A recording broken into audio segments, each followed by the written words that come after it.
terima kasih kepada adik-adik yang telah hadir dalam acara penyuluhan kali ini. Mungkin pertama-tama kita kenalin diri terlebih dahulu ya. Di sini ada saya Muhammad Abi Sahbani selaku moderator pada kali ini dari mahasiswa FK Unila tahun 2019. Mungkin ini ada Kak siapa? Izin memperkenalkan diri, nama saya Eki Firmansyah dari Fakultas Kedokteran Universitas Lampung angkatan 2019. Oke, ini ada siapa? Nama saya Dipayas Hadid Ramso dari Fakultas Kedokteran Unila angkatan 2019. Oke, selamat kenalan. Selanjutnya kita berdoa terlebih dahulu ya untuk memulai acara kali ini. Mungkin berdoa mulai.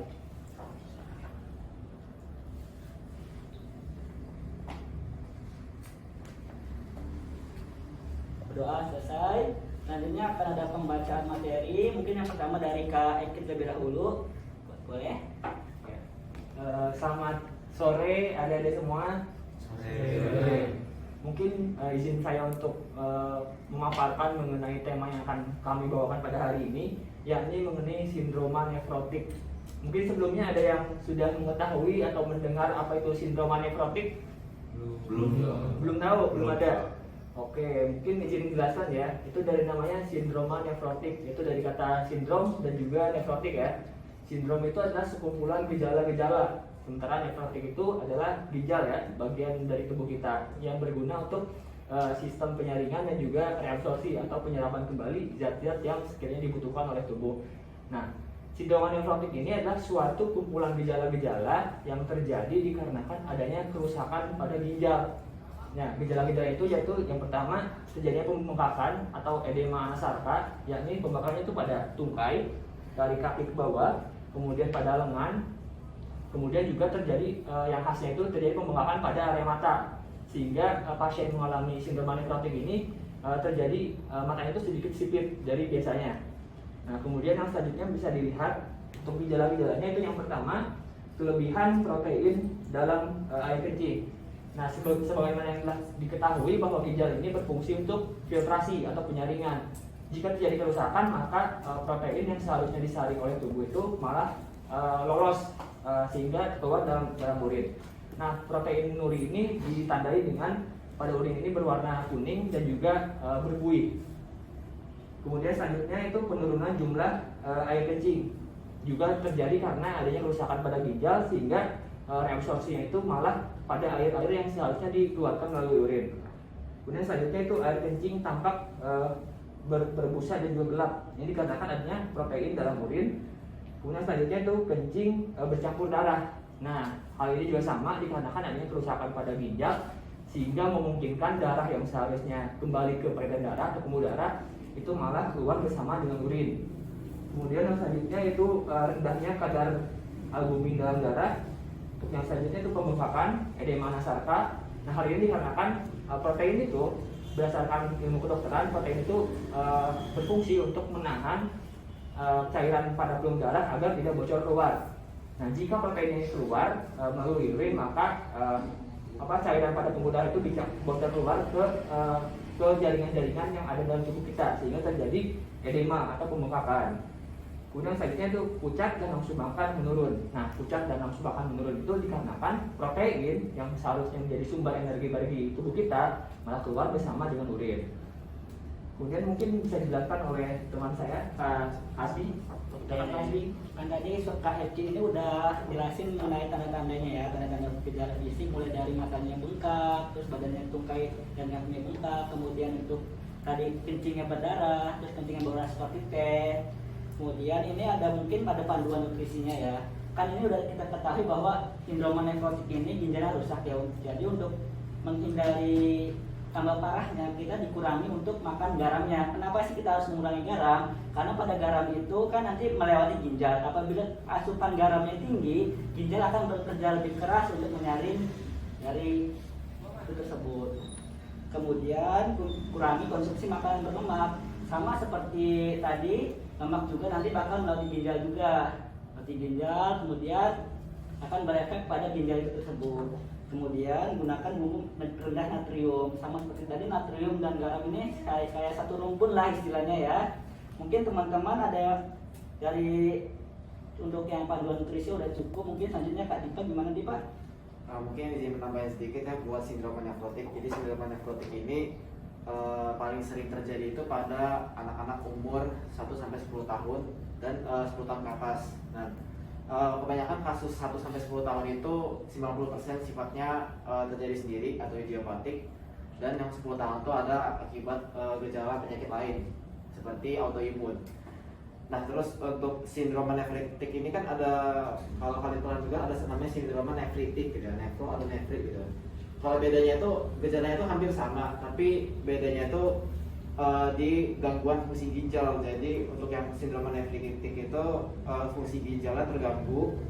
Contohnya melakukan pemeriksaan penunjang seperti pemeriksaan urin kreatinin itu bermasalah untuk nefritik. Kalau nefrotik enggak. Terus juga terdapat gejala edem juga pada anak-anak, biasanya pada anak-anak untuk sindroma nefrotik. Jadi kita bisa mengedukasi dari kalian, calon-calon dari orang tua dari anak tersebut supaya tidak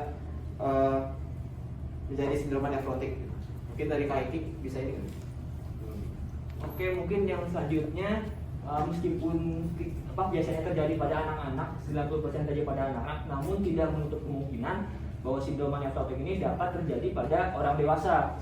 Sehingga yang hadir di sini mudah-mudahan tidak terjadi juga. Namun mungkin kita bisa lebih aware kembali pada nantinya anak-anak kita ataupun pada keponakan ataupun pada saudara-saudara kita yang sekiranya terjadi pembengkakan pada tubuh, kemudian juga pada kelopak mata dan juga pada air seninya itu berkurang dan juga terjadi warnanya pekat dan agak berbuih, itu akan lebih aware bahwa penyakit ini bisa dinamakan dengan sindroma nefrotik dan harus segera dibawa ke tenaga medis. Nah, bagaimana sih pengobatan dari sindroma nefrotik ini? Itu yang pertama kita menggunakan yang namanya kortikosteroid, yaitu dengan mekanisme kerja, yaitu kortikosteroid ini akan menekan terjadinya autoimun. Nah, biasanya sindroma nefrotik ini disebabkan oleh autoimun, di mana terjadi kerusakan pada ginjal dikarenakan tubuh kita sendiri yang menyerang pada ginjal. Nah, dengan adanya kortikosteroid yang membantu untuk mensupresi atau menekan imun, itu dapat mengembalikan kembali ginjal yang telah rusak pada saat filtrasi maupun pada saat reabsorpsi atau penyerapan kembali. Kemudian juga bisa menggunakan yang namanya antidiuretik. Nah, antidiuretik ini berguna untuk mengeluarkan cairan-cairan yang sekiranya menumpuk pada tubuh. Hal ini karena adanya edema atau pembengkakan pada tubuh. Mungkin Kak Hasbi? Jadi kan tadi kan ada namanya kortikosteroid ya, mungkin ada dari mahasiswa bisa tahu dari fungsi dari kortikosteroid. Nah, tapi kan dia punya efek samping nih. Kortikosteroid kan punya efek samping yaitu pengeroposan tulang gitu kan. Jadi untuk sindroma nefrotik juga bisa dikasih vitamin D biar pasiennya itu kan konsumsi kortikosteroid gitu kan. Jadi biar tulangnya itu mengalami pengeroposan. Mungkin dari Kak Hasbi. Oke, mungkin dari saya tadi udah cukup ya buat teman-teman. Tadi untuk menjelaskan mulai dari gejala, panduan nutrisi, kemudian dari pengobatan dan juga pengobatan serta tata cara menanganinya. Mungkin dari kita cukup. Mungkin dari teman-teman ada yang ingin mau ditanyain terlebih dahulu. Izinnya mungkin misalnya kita mengalami hal tersebut gitu. Kenalin diri terlebih Oh ya, dahulu. mohon maaf Kak. Perkenalkan, nama saya Muhammad Tarsy Kamal Fadil. Saya ingin bertanya misalnya hal itu tuh terjadi ketika kita ada di rumah gitu. Mungkin penanganannya gimana ya Kak? Oke, makasih Fadil. Jadi tadi Fadil nanya penanganannya di rumah ya, itu benar ya? Oke, mungkin dari teman-teman ada yang mau jawab? Mungkin izin menjawab ya Kak. Nah, mungkin bisa dilihat ya ini cara penanganan di rumah. Kan sindroma nefrotik ini tidak harus rawat inap di puskesmas selama seminggu sebulan kan. Bisa dilaksanakan secara rawat jalan alias berobat di rumah, kemudian kontrol beberapa hari atau beberapa minggu ke rumah sakit. Bisa dilihat yaitu yang pertama, cara penanganan di rumah itu melakukan kirang baring atau istirahat pada saat terjadi pembengkakan. Nah, hal ini dikarenakan pada saat terjadi pembengkakan itu kan terjadi akumulasi atau pengumpulan cairan pada organ tubuh, terutama pada anak-anak. Dikarenakan anak-anak ini cenderung aktif kan untuk aktif beraktivitas, ditakutkan jika anak-anak ini mengalami luka, sehingga jika terjadi edema atau pembengkakan maka luka tersebut akan sulit untuk kering atau untuk sembuh. Kemudian selanjutnya itu pembatasan minum dan juga kurangi makanan yang tinggi garam. Nah, seperti yang diketahui bahwa makanan yang tinggi dengan kadar garam itu dapat menaikkan volume cairan tubuh sehingga malah bertambah mengenai edema atau pembengkakan dalam tubuh. Nah, diharapkan dengan pembatasan makanan yang mengandung kadar garam itu dapat menurunkan kembali cairan-cairan yang terakumulasi pada tubuh. Kemudian selanjutnya itu makanan yang tinggi dengan protein. Mungkin tadi sudah dibahas ya bahwa sindroma nefrotik ini kehilangan banyak protein melalui urin sehingga perlu asupan protein juga melalui makanan guna untuk mengimbangi protein yang keluar. Kemudian yang selanjutnya itu perawatan mata dan kulit. Nah, mungkin karena sudah dijelaskan tadi bahwa kulitnya itu mudah untuk terkena luka dan juga pada saat terjadi luka itu akan sulit untuk diobati karena adanya banyak pengumpulan cairan. Maka diharapkan pada keluarga atau mungkin pada ibu bapak atau saudaranya itu menjaga bahwa pasien ini tidak terlalu aktif sehingga tidak terjadi luka pada area tubuhnya. Dan juga pada area mata perlu dicek kembali bahwa karena ada terjadinya pembengkakan pada area mata itu diharapkan matanya itu juga tidak mata itu tetap baik. Mungkin seperti itu. Terima kasih. Ya, terima kasih Kak Eki. Mungkin buat Adik Fadil tadi gimana? Jawabannya udah puas atau belum? Cukup Pak. Oke, mungkin untuk pertanyaannya ada yang mau tanyakan lagi?